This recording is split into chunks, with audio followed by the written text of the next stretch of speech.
찰스 퍼거슨 미국 과학자협회 회장이 한국의 핵무장 가능성을 분석한 2015년 퍼거슨 보고서 중 한국의 핵무기 보유 시나리오에 따르면 한국은 12개월 안에 월성 원자력 발전소 4개의 가중수로에서 플루토늄 2500kg을 생산 가능하다. 416발의 핵탄두를 개발할 수 있는 양이 준무기급 화학물질이다. 한국은 핵보유 국가 리스트에서 빠져있지만 언제든지 핵무기를 보유할 수 있는 능력을 이미 갖추고 있다고 기록하고 있다. 그렇다면 한국 핵무장의 적절한 시기는 언제일까? 바로 지금이다.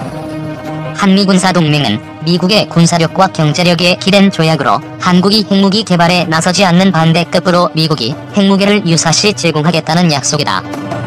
그러나 미국이 한국을 보호할 수 없는 극단적인 시나리오는 여러 상황에서 어렵지 않게 예견 가능하다. 이럴 경우를 대비하는 것은 한국의 독자 생존을 위해 반드시 필요하다.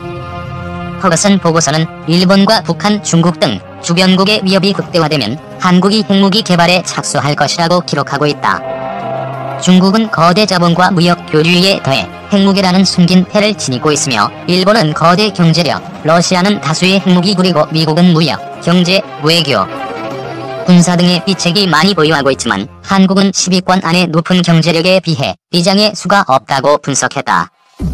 한미안보동맹이 불안을 느낄 경우 한국이 핵무기 개발에 신속히 착수 가능성이 높다고 분석하고 있다. 한국의 핵무기 개발은 다각화된 국제관계 상황 속 생존 전략에 의한 불가피한 선택이 국제관계 속에서 한국의 핵무기는 비장의 카드가 된다. 단지 미국의 무기하에서 핵무기를 보유할 것인지 또는 미국의 견제 속에서 핵무기를 개발할 것인지의 선택이 한국 앞에 놓여 있을 뿐이다.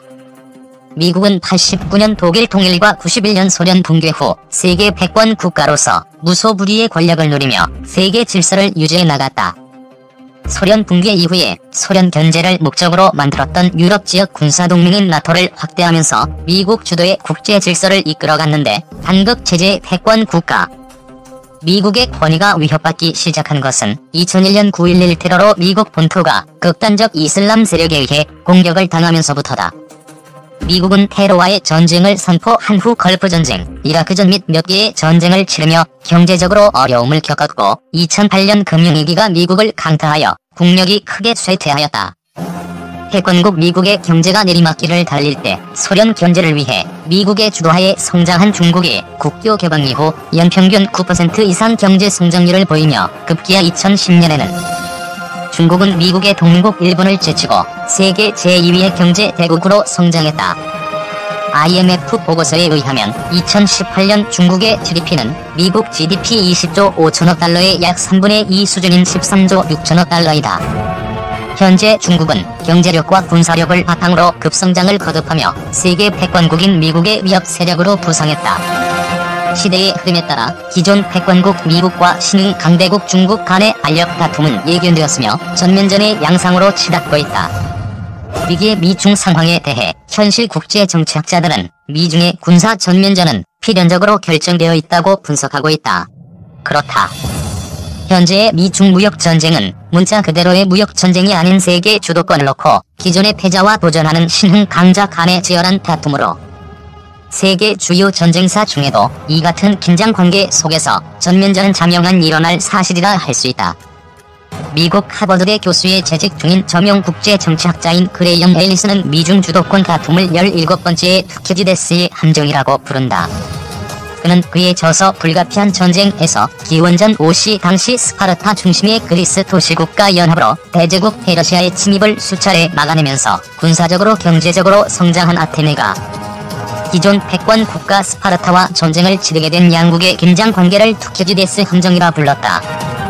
투키디데스 함정이란 국제 질서상 패권 국가와 신흥 국가 간의 세력 전이를 하는 과정에서 전쟁이 필연적으로 일어난다는 이론으로 그레이엄 앨리스는 세계는 지난 500여 년 동안 투키디데스의 함정에 16차례 빠졌으며 그중 12차례 전면전을 치렀다고 분석했다. 그러나 그레이엄 앨리스는 그의 이론과 함께 미중 무력 충돌은 필연적이라고 볼 수 있지만 핵무기가 양국에 존재하는 한 전면전은 미친 행위라고 평가했다. 또한 미국과 중국은 경제적으로 긴밀하게 연결되어 있는 까닭에 전쟁이 진행될 경우 양국 모두 전쟁의 비용이 기하급수적으로 늘어 전면전은 가급적 서로 피할 것이라고 내다봤다. 앨리스는 1962년 쿠바 위기 상황에서 미국과 소련 양국이 핵무기 전쟁을 피한 것처럼 미중 전면전 또한 일어나지 않을 것을 이야기하면서도 세력 전이 과정에서 미중 간전쟁이 일어나지 않기 위한 단서를 덧붙였다. 신흥 강대국인 중국이 미국의 패권적 질서를 인정하면서 순응하거나 미국과 문화적 유사성이 있으면서 미국에게 중국의 필요성이 증대할 경우가 있어야 할 것이 그 단서이다. 그러나 중국은 미국 현 트럼프 대통령의 경고에도 불구하고 홍콩 민주화를 위협할 수 있는 홍콩 보안법을 2020년 5월 통과시켰으며 미국의 동맹국인 남중국해와 동중국해의 주변국들을 군사적으로 압박하며 대만을 군사적으로 위협하고 있다. 미중 간의 마찰은 무역뿐 아니라 국제관계 질서 곳곳에서 지속되며 일어나고 있는 상황이다. 앨리스의 분석처럼 주도권 다툼의 긴장감 속에서 17번째의 투키디데스의 함정에 빠진 미국과 중국이 대대적인 핵무기 전쟁을 일으키지는 않을 것이다. 반면에 미국의 동맹국인 한국에 대한 중국의 핵무기 공격은 가능성이 낮으나 실제하는 위협이다. 미중 무역 관계가 악화일로를 걷고 남중국해와 동중국해에서 영해 분쟁이 지속되면 북한을 두고 미중 간의 신경전이 격화됨에 따라 중국이 미국에 대한 경고로 한국의 핵무기를 사용할 가능성이 있다. 중국이 성주의 미국 MD 미사일 기지를 직접 공격하지 않고 인근 지역을 핵공격화하는 선택을 했을 때 미국이 한국에 신경을 쓸 겨를이 없거나 설령 신경을 쓸 수가 있어도 미중 간의 무력 충돌의 전면화를 감내하면서 한국을 보호해야 할 이득이 미국에 없다면 이후에는 군사적으로나 경제적으로 막대한 피해를 감수해야 할 국가는 한국이다. 소가리만 하면서 말이다. 그러나 한국이 핵무기를 보유하고 있다면 어떠한 상황에서도 중국이 한국을 공격할 수 없다. 북과 간의 공격은 응당 대가를 치러야 하고 중국이 쏜 핵무기는 같은 크기의 피해로 대륙에 떨어질 것이기 때문이다. 한국이 핵무기를 반드시 보유해야 하는 이유이다. 북한의 핵무기보다는 오히려 중국으로부터의 핵공격이 더 현실적이고 실현 가능성 높은 위협이며 대처를 고심해 두어야 할 대상이다. 미 트럼프 대통령은 후보 시절에서와 최근에도 한국의 핵무기 무장 문제는 논의의 대상이라고 말하고 있다. 기회를 놓치는 국가는 스스로를 지킬 힘을 갖지 못한 채 역사의 뒤안길로 사라지기 마련이다. 미국의 경제 침체는 주한미군의 철수로 이어질 수밖에 없다. 이때가 한국의 핵무장화 기회이다. 문재인 정부의 지혜를 기대해본다. 한국군 미사일 족쇄 사거리 제한만 남았다. 한국군이 최초의 지대지 미사일인 백곰을 독자 개발하던 1970년대 초반 미국의 압박은 거셌다. 동서화해 분위기를 조성 중이던 미국은 한국군의 지대지 미사일 개발이 이런 분위기에 찬물을 끼얹을 것을 우려하고 노골적인 압박을 가해왔다. 백곰이 태어나기까지의 비화를 담은 서적 백곰, 도전과 승리의 기록을 보면 미국의 압박이 잘 묘사되어 있다. 당시 백곰 개발에 참여했던 안동만, 김병교, 조태환 박사가 공동으로 집필했다. 이를 이 책자에 따르면 백곰 개발이 착착 진행되던 시기인 1976년 5월 미국 중앙정보국은 국무부의 비밀 전문을 띄운다. 한국의 미사일 설계도 초안이 거의 완성됐다. 이 새로운 미사일은 나이키 허큘리스 추진기관과 기체, 통제 시스템, 유도, 조종 장치를 대폭 개량하거나 완전히 재설계한 것이다. 이런 첩보가 전해지자 미국 정부 인사들은 개강했다. 당시 주한미군 사령관, 주한미국 대사, 국방부 안보 담당 차관보가 국방과학연구소를 방문해 미사일 개발 중단을 요구했다. 심지어 이 차관보는 탄도미사일 개발 뒤에는 핵을 개발할 것이냐? 라는 등 거칠게 항의했다고 한다. 한국의 미사일 개발뿐 아니라 핵 개발을 의심했던 미국 정부의 속내를 보여주는 한 장면이었다. 첫 지대지 미사일 백곰 성공 후 미국 사찰단 ADD-447 뒤져 백곰은 1978년 9월 26일 충남 태안 ADD 안흥 시험장에서 공개적으로 이루어진 시험 발사에서 성공했다. 며칠 후 당시 조니컴 주한미군 사령관이 ADD를 방문했다. 또 얼마 뒤 카터 행정부가 파견한 7명의 사찰단이 ADD를 샅샅이 뒤지면서 미사일 개발 기술을 어느 나라에서 가져왔는지 등을 캐물었다. 1979년 7월 위컴 사령관은 당시 노재현 국방부 장관에게 탄도미사일 개발 중단을 요구하는 공식 서한을 보냈다. 이에 노 장관은 그해 9월 한국의 미사일 개발 범위를 미국이 용인할 수 있는 수준으로 제한하겠다는 입장을 서한으로 발송했다.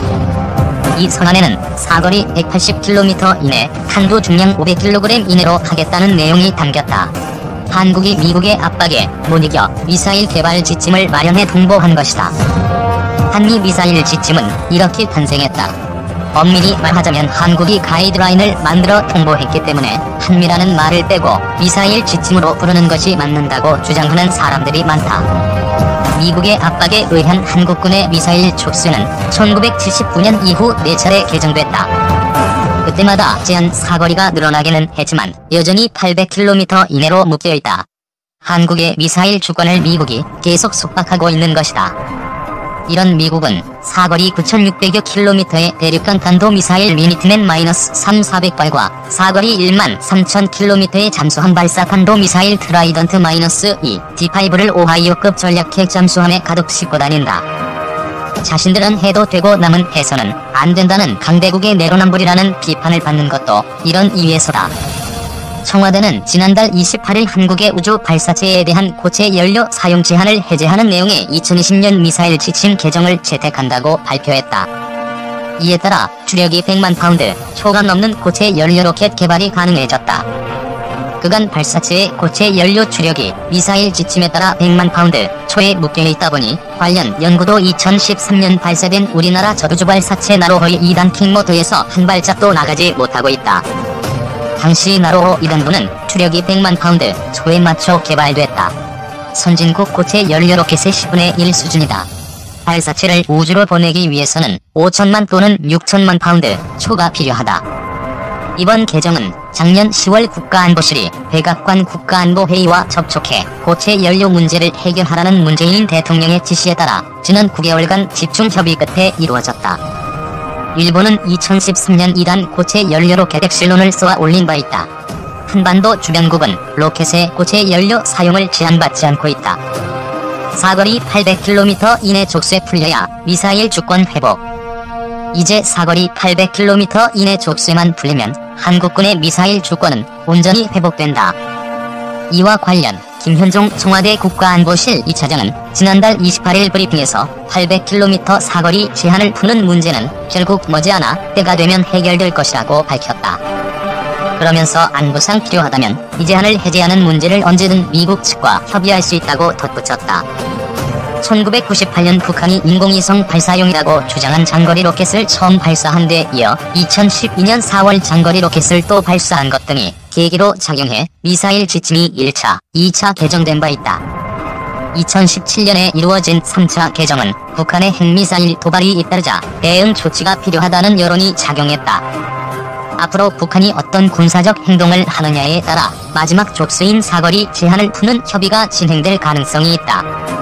문 대통령은 지난 29일 우주 발사체에 대한 고체 연료 사용 제한이 해제된 것과 관련 앞으로 완전한 미사일 주권을 확보하기 위한 노력을 계속해 나가자고 당부했다.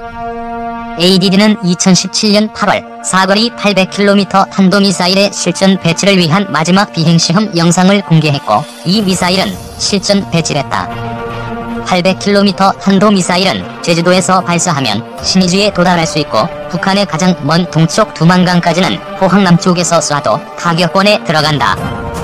이런 이유로 800km 이상의 사거리를 가진 탄도미사일이 왜 필요하냐는 주장도 나온다. 그러나 주변국에 의한 미래 위협에 대응하려면 중장거리 미사일이 필요하다는 주장도 만만찮다. 한국군의 미사일 사거리가 800km 이상을 넘어가면 당장 중국과 러시아가 반발할 가능성이 있다. 하지만 이들 강대국은 이미 핵무기와 ICBM을 비롯해 한반도를 사거리에 넣는 중거리 탄도미사일도 개발해 실전 배치해놓고 있다. 전문가들은 이번 우주발사체 고체 연료 제한 해제로 한국군이 중장거리 미사일을 개발할 수 있는 토대를 마련했다고 평가한다. 우주발사체와 중장거리 미사일은 로켓 엔진 등의 기술이 거의 동일하기 때문이다.